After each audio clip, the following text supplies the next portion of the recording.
الحمد لله ثم الصلاة والسلام على نبينا محمد صلى الله عليه وسلم أما بعد waxaan ku guda jirnaa buugga maadada sayniska fasalka shanaad ee dugsiga dhexe xiisadii u dambeysay waxaan kusoo sharaxnay cutubka sideedaad ilayska ayaan kusoo baranay ilays ma gudbiye ilays gudbiye ilays qayb gudbiye xiisadan maanta waxaan ku sharaxaynaa cutubka sagaalaad deegaan ayaan ku sharxaynaa oo afka qalaad loo yaqaano environment. Fasalka shanaad waxaan ku baran doonaa waa maxay deegaan, qeybaha deegaanka uu ka kooban yahay, deegaan biyood iyo deegaan qalalan, dikhowga deegaanka, qeybaha dikhowga hawada, dikhowga biyaha iyo dikhowga carrada. Ardaygan waxaa laga doonayaa haddii la insha Allah markii oo cutubkan uu dhammaado inuu sheegi karo waa maxay deegaan, qeybaha deegaanka uu sheegi karo oo deegaan biyood iyo deegaan qalalan mid walbana oo sharxi karo ama qeexi karo. Dikhowga deegaanka uu qeexi karo qeybaha dikhowga uu ka kooban yahay, dikhowga hawada, dikhowga biyaha iyo dikhowga carrada mid walbana uu sharxi karo arday ayaa laga doonayaa haddii la insha Allah. Casharka koowaad waa maxay deegaan, mid ayaan u gelaynaa marka. Deegaan waxaa lagu qeexaa in uu yahay dhammaan waxa nagu xeeran dhammaan waxa nagu wareegsan ayaa waxaa loo yaqaanaa deegaan loo yaqaanaa. Doodii qeex lagu dhaho qaabkaas oo qeexaysa. Deegaan waxa uu ka kooban yahay marka waxa uu ka kooban yahay noole iyo ma noole. Noolaha uu deegaanku uu ka kooban yahay waa dhirta iyo xayawaanada waa. Ma noolaha uu deegaanka ka kooban yahayna waxaa ka mid ah dhulka, biyaha, hawada, cimilada, baabuurta, warshadaha iyo wixii la mid ah. Wixii ma noole oo dhan ayaa soo hoos galayaan marka afka soo qabto marka ku darso insha Allah, kuwaas oo lagama maarmaan u ah marka noolaha. Waxaan hadda sheegnay ma nooleyaasha noolaha lagama maarmaan ay u yihiin marka la'aantoodana ma soconayso. Okay, casharka labaad qeybaha deegaanka, qeybaha uu ka kooban yahay deegaanka. Deegaanka waxa uu ka kooban yahay ama waxaa loo qeybiyaa laba qeybood oo waaweyn ayaa loo qeybiyaa oo kala ah marka deegaan biyood iyo deegaan qalalan. Deegaan biyoodka waa deegaanka biyaha dhanaan naftirkood. Deegaan biyoodka waxaa loo qeybiyaa naftirkood laba loo sii qeybiyaa deegaan biyaha macaan iyo deegaan biyahooda dhanaan u yahay, yacni biyahooda bad ay yihiin. Deegaanka biyaha dhanaan sida badaha waxaa ku nool marka kalluunka ayaa ku nool, cagaar biyoodka ayaa ku nool, waa noolo nooc ka mid ah waa algae hataa waa ka mid yahay iyo cawska qayb ka mid ah. Ilma aragto waxyaabaha aan isheen aan qabanin waa marka waa microorganismska oo la isku yiraahdo. Deegaanka biyaha macaan sida waxaa ka mid ah marka webiga, harooyinka, ceelasha, waraha, balliyada, waxaas oo dhan marka waxaa waaye deegaanka biyaha macaan. Waxaa ku nool marka kalluunka ayaa ku nool, jahaazka ku nool, cagaar biyoodka ku nool, rakaha ayaa ku nool, noolaha ilma aragtada ayaa ku nool, noolaha ilma aragtada loo yaqaan ayaa ku nool. Marka waa deegaanadaas marka waxaa ku nool marka xayawaano badan ku nool marka hataa waxaa ku nool yacni qowada ku nool oo Soomaalida qaar ay u yaqaanaan diin biyood ay u yaqaanaan. Waxaa ku nool libaaha badeedka ee ku nool oo shaab loo yaqaano. Marka waxyaabo badan oo ku nool deegaan qalalan waxaa ka mid ah marka deegaan beereed ayaa loo yaqaanaa. iyaga naftirkooda waxaa waa deegaan qalalan waxaa loo qeybaa deegaan beereed oo beeraha laga tacbado, iyo deegaan oo daaqsin ah xoolaha lagu daaqsado, iyo deegaan lama degaan ah yacni oo dhul saxaro ah wax saxarayaal. deegaan qalalan waxaa ka mid ah marka deegaan beereedka ayaa ka mid ah, deegaan daaqsin ayaa ka mid ah xoolaha lagu daaqsado, iyo lama degaan deegaanada aan la degin yacni dhulka saxarada ayaa ka mid ah oo geedaha iyo aan ku oolinba.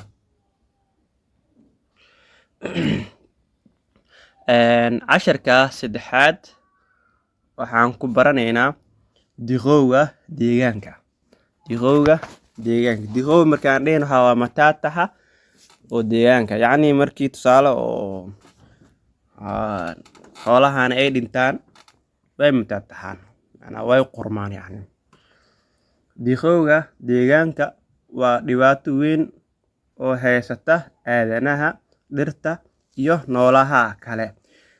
diqowga deegaanka badanaa waxaa ka qayb qaato aadanaha ayaa ka qayb qaataan, iyaga haddana dhibaatadoodan iyaga kusoo laabanayso. diqowga deegaanka waa isbedelka ku dhaca kheyraadka deegaanka, isla markaana xumeeya tayada uu leeyahay oo yacni walaxdaas sheygaas. diqowgu waxa uu yeelan karaa marka qaab kiimiko ayuu yeelan karaa, tamar ayuu yeelan karaa, ama midab dabiici ah ayuu yeelan karaa. diqowga hawada waa diqowga biyaha waaya. diqowga hawada, diqowga biyaha iyo diqowga carrada waxa ay tusaale u yihiin marka qaababka diqowga deegaanka, yacni hawadii ayaa oo kiimikaalaad oo warshadihii ay ku daayeen hawadii marka waa la wasaqay, biyihii ayaa kiimiko ku shubnay, biyihii marka waa la diqowiyey ama diqeeyayaal ayay noqdeen marka biyihii. caradii marka waxyaabo kiimiko aan ku darnay, caradii marka waxaa waaye way diqowday. waxyaabaha keena marka diqowga ayaa la yiraahdaa diqeeyayaal. waxyaabaha yacni oo diqowga keena, waxyaabaha walaxda ka dhiga marka diqow oo inay mataatahaan ay noqdaan waxaa loo yaqaana marka diqeeyayaal ayaa loo yaqaana marka waxyaabaha ka mas-uulka ah walaxdan inay diqowdo ama ay mataataxdo. diqeeyayaalku waxa ay yeelan karaan qaab dareere ah ayay noqon karaan oo hore iyo neef ay qaab waxaa waaye oo dareere oo laga wada marka hore iyo neef ay noqon karaan marka. diqowgu waxa uu waxyeeleeyaa nolosha dadka, dhirta iyo xayawaanada. marka diqowga qaabkooda marka waxay kala noqon karaan qaab adke ah marka badanaa mu badna, laakiin dareere iyo hoor iyo neef ayay u badan yihiin marka adkaana waa la heli karaa. casharka afaraad qeybaha diqowga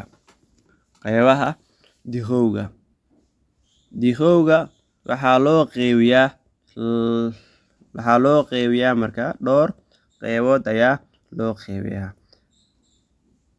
waxaana ka mid ah marka diqowga waxaa loo qeybiyaa dhowr qeybood ayaa loo qeybiyaa, waxaana ka mid ah marka qeybahan soo socda ayaa ka mid ah marka diqowga hawada, diqowga biyaha iyo diqowga carrada ayaa ka mid ah. diqowga hawada waa neefaha aan la jeclaysan sida qiiqa warshadaha, baabuurta ay sii deeyaan ayaa ka mid ah, boorka ayaa ka mid ah, urta ayaa ka mid ah, kuwaa oo lagu sii daayo marka hawada. waxyeelana u geysata marka noolaha sida dadka, dhirta iyo xayawaanada. Baabuurta waxay sii daayaan qiiq oo carbon monoxide ayaa deeyaan, qaarna waxay sii daayaan carbon dioxide. Marka hawada ay ku bataan marka waxay waxyeelo u geysanayaan marka hawada. Hawadii markii ay halayaan kadibna waxay waxyeeleynaysaa dadkii iyo dhirta iyo xayawaanada. Diqowga biyaha waa isbeddelka duleed iyo midka kiimikeed ee ku dhaca tayada biyaha isla markaana waxyeelo u geysata noolaha ama ka dhiga biyaha kuwa aan loo adeegsan karin isticmaal. Qaar ayaa loo yaqaanaa marka diqowga biyaha. Diqowga biyaha waa isbeddel duleedka iyo midka kiimikeed ee ku dhaca tayada biyaha isla markaana waxyeelo u geysata marka noolaha markii la diqeeyo ama ka dhigta marka biyaha kuwa aan loo adeegsan karin isticmaalka. Qaar ayaa loo yaqaanaa marka diqowga biyaha. Ilaha diqowga biyaha, ilaha ugu imaada diqowga biyaha. Ilaha diqeeyaalka biyaha waxa ay u kala baxaan marka laba qaybood ay u kala baxaan: ilo la garanayo iyo ilo aan la garanayn. Ilaha la garanayo marka waa diqeeyaal la garanayo halka laga soo daayay sida wasakhda warshadaha, bulaacadaha iyo wixii la mid ah. Ilaha aan la garanaynin waa ilaha diqeeyaalka oo aan si dhaqso ah lagu ogaan karin, sida diqowga ku yimaada marka siimow qaab waxa waaye oo siimow tartiib ayuu deegaanka soo gaaraya.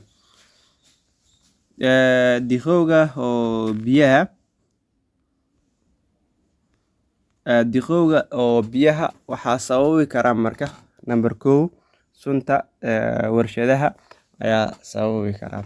Warshaduhu waxa ay soo daayaan wasakh ay ku jirto kiimiko iyo diqeeyaal kale kuwaas oo xumeeya marka tayada biyaha, waxyeelana u geysta marka noolaha isticmaala biyaha iyo deegaanka intiisa kale. Marka sunta warshadaha in deegaanka lagu sii daadiyo waxyeelo ayay u geysataa biyaha. Number 2 bulaacadaha waxaa laga wadaa tubooyinkan oo saxarooyinka jiidaan ama musqulaha oo tubooyinkooda iyo biyaha wasakhaysan waa sewage. oo bulaacadaha waa sewage ayaa loo yaqaanaa afka qalaad. Biyaha wasakhaysan waxaa waste water ayaa loo yaqaanaa. Bulaacadaha iyo biyaha wasakhaysan waxaa ku jira marka bacteria iyo kiimiko, waxa ayna sababi karaan marka xaalado caafimaad daro ayay sababi karaan. Number 3 shilalka maraakiibta shidaalka. Maraakiibta haddii oo badii shil ay ku galaan, fuustooyinka ama haamankii ayaa dilaacayaan. Haamankii marka ay dilaacaan, shidaalkii marka wuxuu ku daadanayaa badii, kadib kalluunka ayay waxyeeleynayaan. Maraakiibta shidaalka waxa ay mararka qaar la kulmaan marka shilal, kuwaas oo keeni kara in ay dilaacaan haamaha shidaalka kuna daadiyaan marka biyaha badda, waxayna halis ku tahay marka noolaha ku nool biyaha sida kalluunka, shimbiraha iyo wixii la mid ah. Noole kasta oo ku nool ayaa laga wadaa.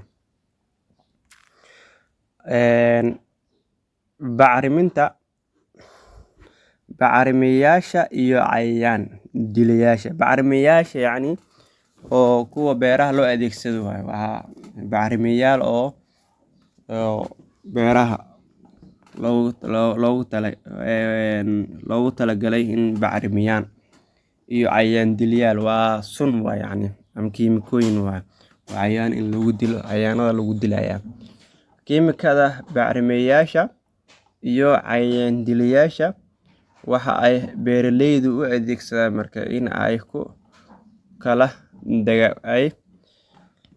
in ay ku kala dagaalamaan marka cayayaanka iyo in ay kordhiyaan wax soo saarka dalaqa la soo saara dalag badan in la soo saaro. Si kastaba ha ahaatee marka uu roob da'o kiimikadu waxa ay ku milantaa marka biyaha iyagoo ku shubmaya marka webiga iyo kanaalada biyaha dhibaatana u geysta marka noolaha ku jira ama isticmaala noolaha biyaha ku dhex jira ama noolaha isticmaalaya biyaha. Casharka lixaad diqowga carrada mataataca carrada. Diqowga carrada waa wasakheynta carrada taas oo waxyeelo u geysta marka noolaha ku dul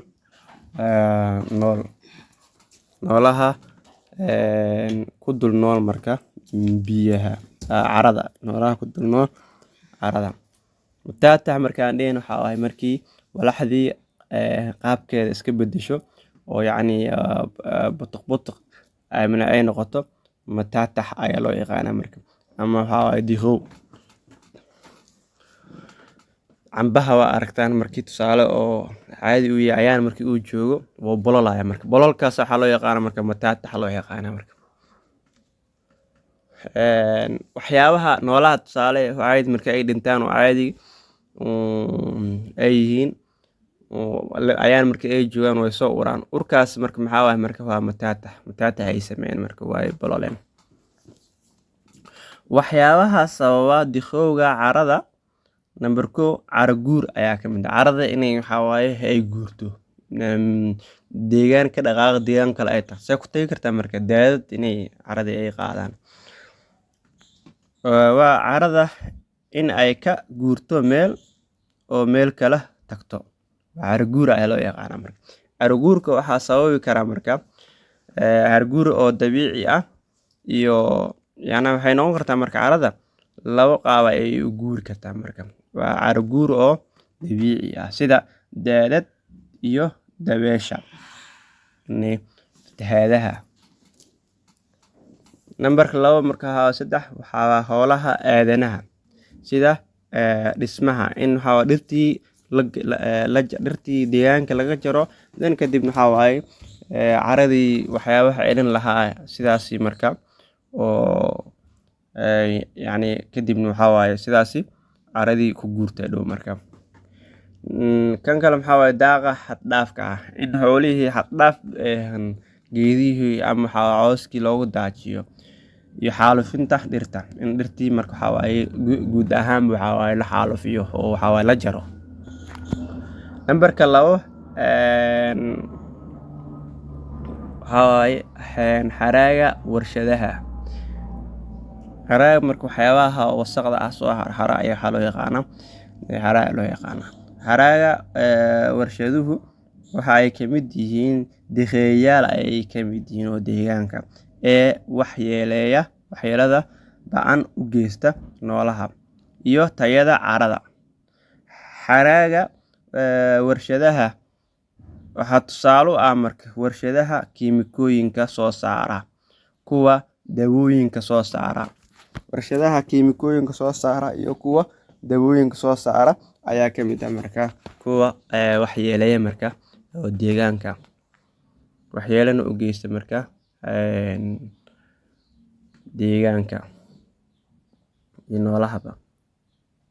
Nambarka 3 wasaqda guryaha dadyow ku nool marka magaalooyinka waxa ay u geystaan marka iyagana carrada waxyeelo weyn ayay u geystaan iyaga oo ku daadinaya marka xaraaga raashinka ay cunaan iyo wasaqda ay ka soo saaraan marka guryaha ayna degan yihiin sida bacaha caagadaha. Yacni dadka naftirkooda guryaha degan waxay ka qayb qaataan marka xaraaga waxay ka qayb qaataan dadka marka guryaha degan wasakheynta deegaanka ay ka qayb qaataan hadhowna iyaga dib ugu soo laabanaysa marka wasaqdaasi oo cudurna ay ku keenaysaa. sidee marka wasaqdii waxyaabihii oo la isticmaalay guri lagu isticmaalo caagadaha bacooyinka iyo waxyaabaha kale organics kala kamid yihiin la isticmaalay waxaa deegaanka ku daadinayaan halkii ay sameyn lahaayeen marka in geed dhulka ay u qodaan dhulkii ay ku duugaan ama qaybta aan dugmeyn ay gubi lahaayeen marka deegaanka iskaga daadinaya marka waxay raacinayaan marka kanaaladaha oo biyo mareenada ay raacinayaan dhuwan marka wasaqda iyaga kusoo laabanaysa marka dadka ku nool magaalooyinka waaweyn dadka ku nool marka magaalooyinka way ka diqeyn ogyihiin marka kuwa ku nool miyiga yacni dadka magaalada joogo oo reer magaalka ah way ogyihiin markii waxyaabaha diqeeya deegaanka laakiin badanaa dadka qaar waxay u sameeyaan oo kasay u sameeyaan qaarna waxaa wehensi ahaan ayay u sameeyaan dadka miyiga maba uga mugta waxaa inay waxaan dhibaato geysanayaan iyo inay geysanaynin maba ka warhayaanba dadka miyiga laakiin dadka magaalka joogaan way ka diqeyn ogyihiin kuwa ku nool miyiga. Okay, nambarka 4 beer qodashada beeraleyda waxa ay qotaan si ay u kordhiyaan wax soo saarka dalagga waxa ayna adeegsadaan marka bacrimiyaal kiimika ah ayay adeegsadaan cayayaan dile ay adeegsadaan iyo jaan dile coos dile waxyaabaha oo cooska iyo oo kamid ah iyo cayayaan dile kuwa marmar qaar ku jaan waxaa lisku halis raaciya kuwa oos aan loo baahnayn oo dilayo iyo cayayaan dile ayaa dhirtii loo adeegsanayaa marna cayayaan bis ayaa loo adeegsanayaa kuwa oo dhibaato u geysta marka carrada sameey karana deegaanka sumeyn karana deegaanka carrada ay dhibaato u geysanayaan wayna sumeyn karaan marka deegaanka ay sumeyn karaan. Okay, halkan ayuu ka keenaya wassalaamu calaykum waraxmatullaahi wabarakaatuh wixii markaas oo qalad daartan ila soo wadaa insha Allah boqolkiiba 100 waa ku dadaalaa inay qalad ay jirin insha Allah laakiin bini aadana leeyahay wixii markaas qaladaad ah ila soo wadaa insha Allah. Wassalaamu calaykum waraxmatullaahi wabarakaatuh.